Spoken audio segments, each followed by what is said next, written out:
Season 3 of The Mandalorian from Star Wars may examine the future of the planet Mandalore. Yet the most significant Mandalorian tale has never been told. When Din Djarin, a character created by Pedro Pascal, first arrived to Mandalore, he thought the planet had been devastated by years of war and a continuous planetary bombardment by the Empire. Yet, despite the fact that Mandalore had been left in ruins, the planet was not as lifeless as he had anticipated. Certain life forms had managed to survive. The atmosphere could be breathed, and Din and Cady Sakoff's Bo-Katan Kryze had even found the fabled mythosaurs. Season 3 of The Mandalorian is unmistakably laying up a plot that will save Mandalore's future. Part of how it accomplishes this is by examining Mandalore's past and evaluating it through the perspective of Bo-Katan.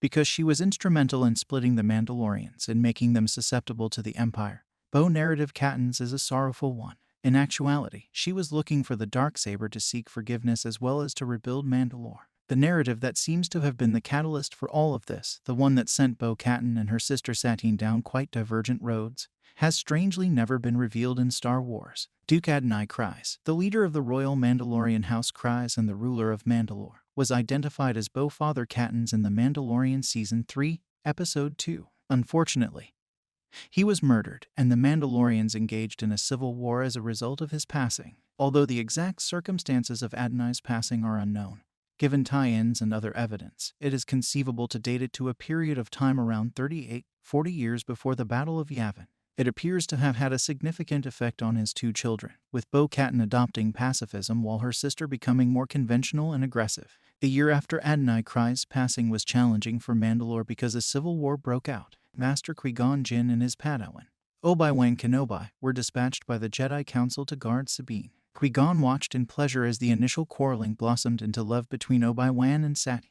In Star Wars, The Clone Wars, Obi-Wan reflected on these perilous times and recalled that, had Satine asked him to, he would have quit the Jedi Order. But she didn't. She grasped the concept of duty and thought Obi-Wan had a responsibility to the Force. When the Mandalorian Civil War came to an end, Satine took the throne of her homeworld and attempted to lead the planet in a new direction, bringing an end to the wars and allowing the planet's ruined environment to begin healing. Obi-Wan returned to the Jedi, burying his feelings for Satine deep within his heart. Bo-Katan evidently adored her father, and it would seem that her commitment to Mandalore tradition stems from her loss of him. This started Bo-Katan's Star Wars, the Clone Wars narrative, in which she joined the Death Watch, a gang of Puritans that would try to topple Satine. In addition to undertaking assassination attempts and even forming an alliance with Darth Maul, the Death Watch resurrected old wounds by killing Satine in order to get revenge on Obi-Wan.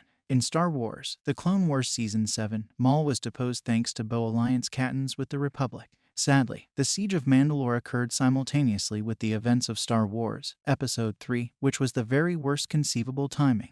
If the Mandalorians had not been divided, the history of Mandalore would have been considerably different, and the two Kryze sisters both played major roles in this division. The Mandalorians would have been unified if Bo-Katan had given up trying to rule Mandalore and stopped backing those who opposed her sister. The Empire would have undoubtedly continued to strike, but the combined Mandalorian troops would have been a formidable opponent.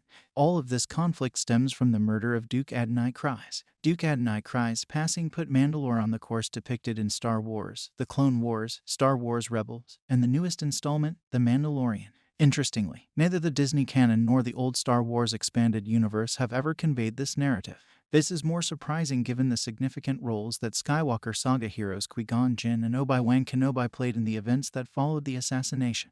There is an incredibly wide range of tale possibilities here, from vicious clan conflict to tragic romance. But despite the fact that these incidents have been hinted to in several publications and Star Wars TV series, they have never been fully described. Thank you for watching. Please don't forget to comment, subscribe, and give us a like.